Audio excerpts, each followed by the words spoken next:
cinema negro surgiu no Brasil na década de 1970. Isso aconteceu a partir do momento em que os negros deixaram de ser somente personagens e passaram a contar sua própria história. Passaram a atuar também atrás das câmeras, ocupando o lugar de diretor e produtor de filmes. Zósimo Bumbum e Odilon Lopes, além do baiano Antônio Pitanga, foram os pioneiros deste momento do cinema brasileiro. Hoje vamos conhecer alguns dos filmes que marcaram este grande feito no cinema.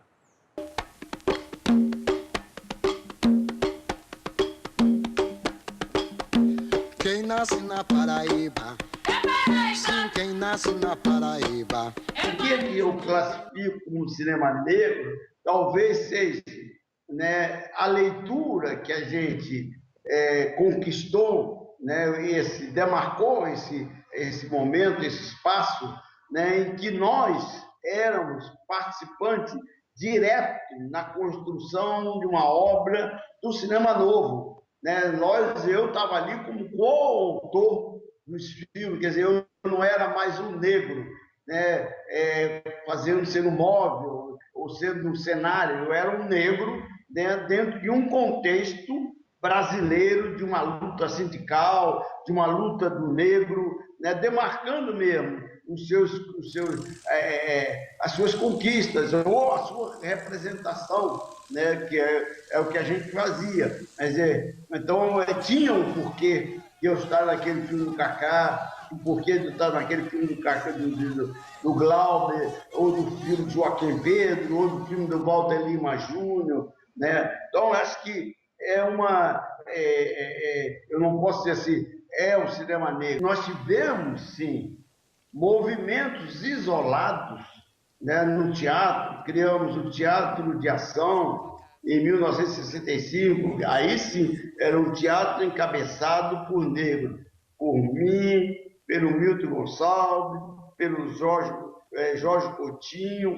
Né? Então você tinha um número de negros ali, né, em que nós levamos Memória do Sargento Milícias, né, para o teatro. Eu sou um dos integrantes do nascedouro do cinema novo, né? Porque isoladamente nós sempre tivemos, né? Desde o Benjamin de Oliveira, que foi o primeiro poeta, né? O negro que se tem conhecimento, né? Nos finais de 1889, 90, né? Depois você teve Grande Otelo, participando de vários filmes da Atlântida, né, e do Cinema Novo, com Joaquim Pedro de Andrade, no Macunaíma, né, e tantos outros filmes do Cinema Novo, né, Amei um Bicheiro, né, tantos filmes o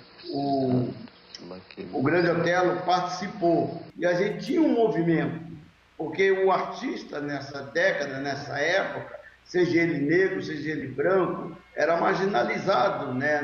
Nenhuma família queria que seus filhos viessem ser artistas. Né? A gente não teve essa conquista, né? Ou essa luta, ou esse registro do cinema negro. Né? Nós participamos de filmes. O cinema negro, dito cinema negro, dirigido por cineastas negros, não se podia dizer que era... eu podia dizer também que tinha filme com a temática completamente feito pelos negros. Surge na década de 70, vários cineastas negros rodaram seus filmes nessa década. Patrocinado ou por Nelson Pereira, ou por Cacá Diegues. Então, aí é o marco. Tu tem história de ter sentido discriminação nesse período, no Rio de Janeiro, por exemplo, no cinema? Eu me considero um brasileiro negro. Bom, e em sendo brasileiro negro, eu já tive alguns episódios de segregação racial, mas se analisarmos a fundo, ele foi também econômico, ou estrutural, ou conjuntural, ou cultural. Houve um momento na TV Piratini, foi bom você tocar agora, voltou, em que os colegas, bem no início, chamaram o Capitão e o Lauro Schirmer e disseram-lhes, olha, nós gostaríamos que parasse de ser o Lopes, que vai no Leopoldina, que vai nesses lugares, porque vão pensar que aqui na TV só tem negro. E eu me lembro do Lauro Schirmer, que ele disse: na hora que vocês conseguirem mostrar que são tão negros quanto ele e bom igual a ele, vocês não vão ter mais esse problema. Um é pouco, dois é bom. É um filme, né, pioneiro por uma série de coisas, né? Foi um dos primeiros filmes gaúchos urbanos, na verdade. Correto. Né? Enfim, tinha tido o filme do Américo Pini também, que era urbano. Não, foi depois o do Pini. É. Pensei que era E o Pini tem uma história. Mas fora isso, né, para voltar a falar em discriminação, também foi o primeiro longa-metragem brasileiro dirigido por um negro. Foi. E até hoje é um dos poucos, na verdade, né? É, exato. Você tem poucos diretores negros no Brasil, né? Um deles, o Valdir Onofre, o Zósimo Bubu, que acabou de falecer, né? Eu, né? O Luiz Antônio Pilar, né? O Joelzito. Você conta nos dedos. Eu acredito, quer dizer, claro, que a minha participação não foi... ela foi um ganho, tanto para nós, negros, como para os brancos que estavam nos convidando. Mas eu não posso encher o peito e dizer tantas produções com essa temática como eu vou fazer agora. Aí eu digo, é um filme negro. Os malês que eu estou produzindo para que eu possa começar a dirigir, talvez, provavelmente no final de 2014, é um filme que trata sobre o levante dos malês, sobre toda a dizimação dos muçulmanos, né, da religião islâmica, que aconteceu na Bahia. A gente pouco sabe desse levante, é um dos levantes mais importantes do país. Eu estou praticamente há 10 anos escrevendo, produzindo, correndo atrás, pesquisando o massacre dos malês, que começa antes de Dom João VI chegar ao Brasil, em 1808, e o filme meu, a minha história, foca exatamente no último levante, que é o mais importante, que aconteceu em 1835, em Salvador, Bahia. Eu não quero fazer um filme para meia dúzia, para ir ao delírio do êxtase de mim mesmo e dizer, fiz o filme. Eu quero fazer um filme para que as pessoas vejam, principalmente sobre a nossa temática. Entendeu? Não tenho essa necessidade, né, desse gozo. O gozo tem que ser amplo, né, de todos nós, de quem faz, de quem assiste, quem está presente, quem discute, quem dialoga, quem critica, quem participa. É assim que eu vejo. Na Boca do Mundo, ele é um pescador que está cansado daquela vida de ser pescador e vai para trabalhar num posto de gasolina. E aí é sobre toda essa confusão que ele tem na vida dele sobre isso. Esse é a sinopse e o tema focado nisso. Esse filme foi convidado para a Semana dos Realizadores em Cannes. Para você ver, um filme tranquilo, com todas as dificuldades que eu tive, né? Mas não tive nenhuma dificuldade na exibição, né? Ele é um filme que foi classificado de bom e exatamente, evidentemente, sem todas aqueles luxos, não, aqueles gastos de uma produção, né? Um filme coerente. E fui convidado para participar da Semana dos Realizadores em Cannes. Quer dizer, ele teve uma carreira regular, né, para boa, mas não teve. E a temática do filme é exatamente uma discussão de um negro, uma mulata e uma branca no centro do mundo, chama-se Na Boca do Mundo, e que abordava exatamente essas diferenças, né, e essas questões de sobrevivência. O negro, a mulata, que é negro ou branco, já não sabe o que é, e a branca, né, e era um casal, e o filme teve uma boa aceitação. Eu não tive nenhum, eu não tenho conhecimento que nenhum desses filmes feitos pelo Amor do Padeiro, do Valdir Onofre, o próprio filme do Joelzito, já cá, para cá, já final da década de 90, né? Abolição, né? A negação, né? Do Brasil, que era o filme do Joelzito, Abolição dos Olhos Bubu.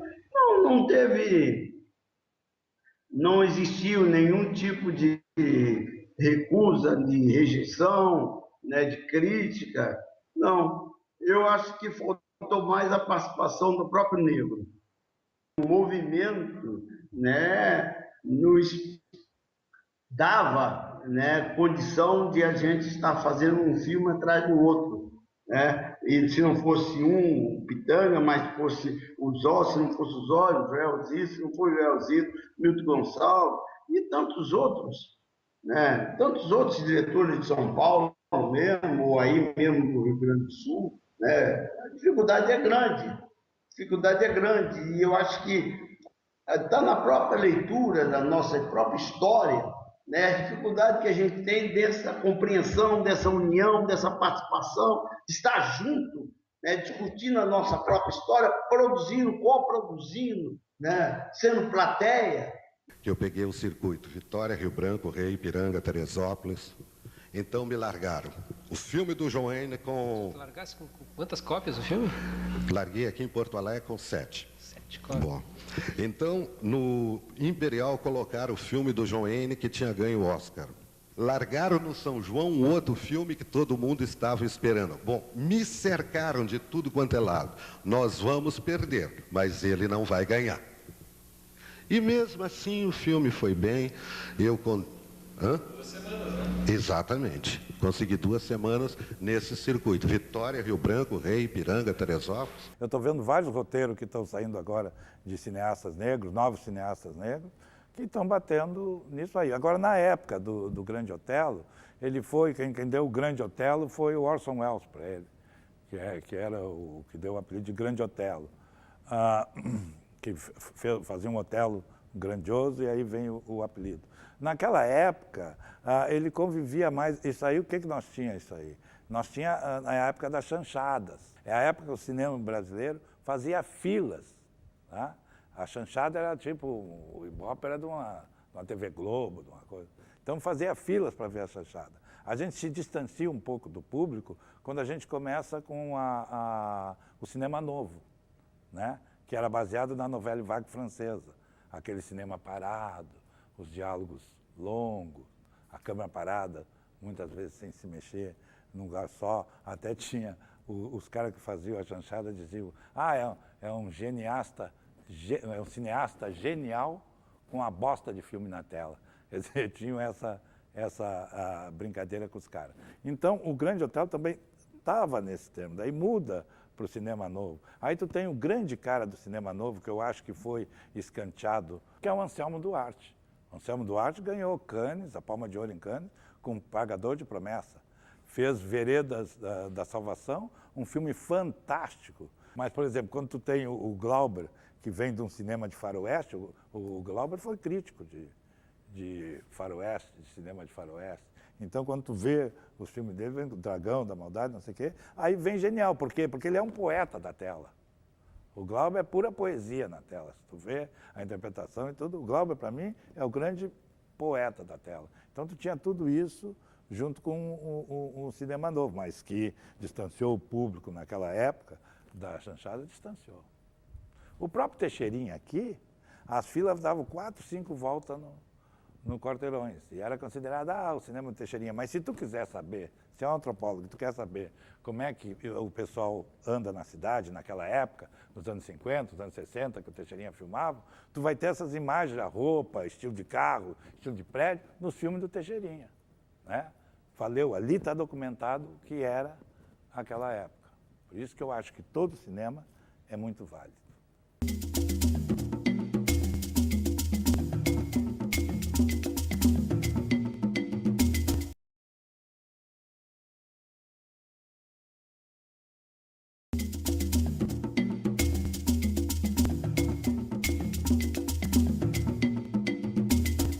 Vida Nova, por acaso, é um episódio do filme Um é Pouco, Dois é Bom, que narra a história de uma paixão impossível de um negro batedor de carteiras por uma mulher loura e rica.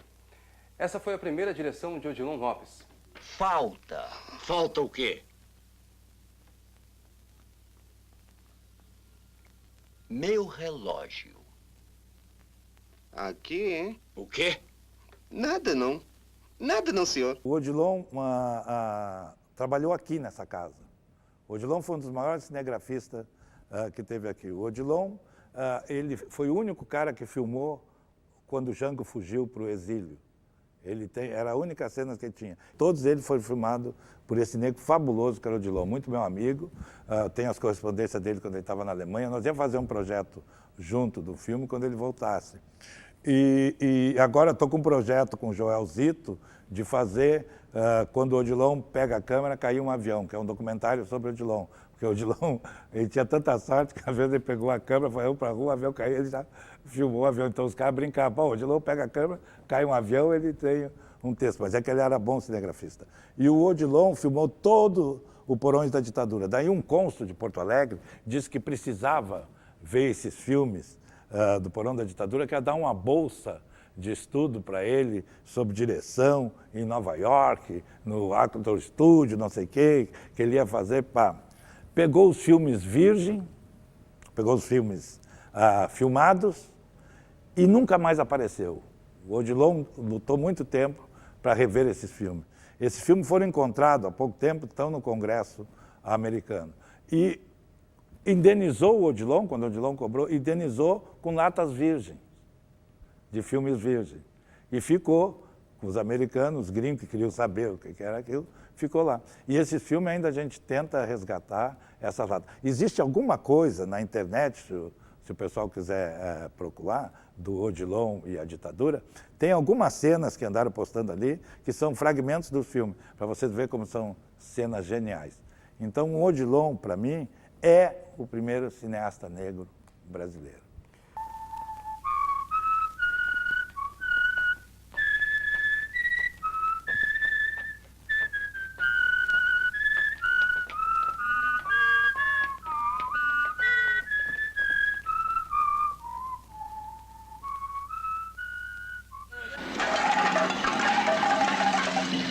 Mário, e o champanhe? Hein? Casamento sem champanhe não é casamento. Na casa da Carmelita, tava assim de champanhe. Você prometeu. As Aventuras Amorosas de um Padeiro, que dizem que é o primeiro cineasta negro a dirigir um longa-metragem, que foi o Valdir Onofre, é de 1975. Eu contesto isso, porque em 1970, Vida Nova por Acaso, do Odilon Lopes, que era dois episódios, que era um longa, que formava um longa também, dirigiu o primeiro longa brasileiro, foi o Odilon, porque o do Onofre é de 75 e o de Odilon é 1970, que é a primeira história que tinha o subtítulo, que era Um é pouco, dois é bom, três é demais, que é a Mariazinha, ela trabalhava numa empresa, fica grávida e é posta para a rua. Ele, João, era motorista de ônibus, também sofre um acidente e é posto para a rua. E eles tinham comprado um apartamento, na época era o BNH, um apartamento dos apartamentos populares, e estavam naquela luta para pagar o apartamento. No dia que vai o oficial de justiça para fazer ação de despejo, nasce é o dia que está nascendo o filho dele dentro do apartamento. Então é um filme, é uma comédia da classe média brasileira. O outro episódio, que também era na comédia, que é um negro que era punguista de bolsas de mulheres no centro da cidade de Porto Alegre. Então era o enfoque dado, porque o outro, que era também ladrão junto com ele, era branco, então tinha essa divisão. E ele sonhava em poder se aposentar para comer mocotó em volta do mercado público, no centro da cidade. E acaba os dois voltando para o presídio. Essa também tem essa visão crítica, que um era mais privilegiado que o outro, mesmo os dois estando no mesmo crime, vamos dizer. A mulher do padeiro é uma branca que se apaixona por um negro. E aí o registro da história gira É isso em mesmo, torno disso minha aí. filha. Que esse Sempre é que é foi considerado assim. o primeiro Mas não é pegar qualquer um, cineasta não. negro a rodar um longa-metragem, Precisa escolher que é de o 75. material. Já o Dillon é de 1970.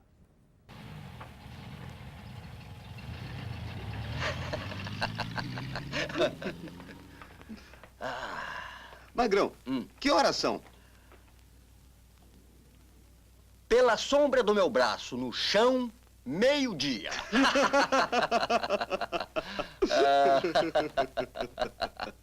Minhas experiências com audiovisual, recentemente eu recebi uma comenda que me orgulhou muito, que era João Cândido, os filmes que eu fiz e as promoções que eu fiz envolvendo o negro no estado do Rio Grande do Sul. Eu fiz o primeiro documentário, que aí foi pela RBS, que foi o Príncipe Negro, fiz o Cabo Toco, fiz Negras Imagens, que eu conto a história do negro, como ele veio parar no Rio Grande do Sul. E essa história foi posta em prova por vários jornalistas africanos e historiadores, e me orgulhou muito que ele disse que eu acertei, que eu só tinha uma visão meio diferenciada, que eu também depois arrumei isso no filme, que era, quando a gente fala da África, pensa que a África é ali, a África é um continente, com não sei quantos países, que eu não me lembro agora, mas é um continente. Então, quando se fala da África, parece que é um país só, né? Não, a gente fala é de um continente. Então, desses vários continentes que vieram os negros. E eles adoraram o especial passou, foi para a África, foi exibido lá, que era chamado Negras Imagens, né? E o outro que eu fui foi Ilha Negra, que é sobre as congadas de Osório, que é a batida do nosso samba. Hoje, a luta eu acho que hoje está igual para todo mundo. Porque a única lei que se tem é uma lei de mecenato, né? Que é uma lei que tu tem que passar por um conselho, que nem às vezes esse conselho não sei nem se entende de cinema, um ou outro, aí passa por um conselho, o conselho olha, diz a verba, que tu pede uma verba, e diz a verba que vão te dar para fazer aquele filme. Mas eles não te dão a verba, eles te dão um pires para tu bater de porta em porta para captar a verba para fazer o teu filme. Então isso aí já... E aí tu vai fazer o teu filme nas empresas que já estão comprometidas com as suas verbas sobre a cultura, a sua isenção fiscal, como é que se diz, a LIC, a Lei de Incentivo à Cultura, já está comprometida com as produtoras. Produtora tal cuida da verba de tal, produtora tal cuida da verba de tal. Aí tu chega, tu vai lá para a produtora, aí fica no quê? Na mão do diretor de marketing da empresa, que diz assim, adorei, mas o seu filme não está no nosso foco, no nosso target, quer dizer, a gente precisa disso. Quer dizer, enquanto existir essa lei de mecenato, e é o que temos, se acabar isso não temos nada, e é o que temos, o cinema fica um pouco, a cultura fica um pouco na mão do diretor de marketing das empresas. Mas tem grandes filmes sendo feitos aí. Eu tenho dois cineastas, que eu sou amigo dos dois, e adoro, que o Joel Zito, que fez As Filhas do Vento, que eu chamo e brinco com ele, que é a nossa cor púrpura, e o Jefferson D., que fez Brother. Esses dois cineastas, fez Quarto de Despejo sobre a Carolina, um curta premiado. O Zósimo, Filhas do Vento, levou 11 quiquitos em Gramado. O Jefferson já ganhou Gramado com Brother, já ganhou Gramado 2, 3 vezes. O Jefferson D. está filmando agora no Rio Grande do Sul, agora nesse exato momento, ele está filmando aí. Então, eu acho que tem uma identidade negra, tem um cinema com um olhar negro, que eu acho genial, falando as coisas que devem ser faladas, mas a luta por conseguir dinheiro, verba, tudo é igual. Bem igual não é, porque tem coisa que diz, vai chocar o meu produto. Eu quero ver, se eu fizer um filme sobre a cachaça, quem é que vai me patrocinar? Né? Não é o nosso... Daí vou lá para os alambiques, que não tem a verba que dá, porque é pouca. Então a gente luta com isso tudo. Eu adoro cinema e assisti um DVD que reúne a obra dos primeiros negros que resolveram dirigir filmes no Brasil. É bem legal. O nome do DVD é Obras Raras, o cinema negro dos anos 70. Se te interessar, escreve para mim lá na página do Facebook que eu te conto onde podes comprar.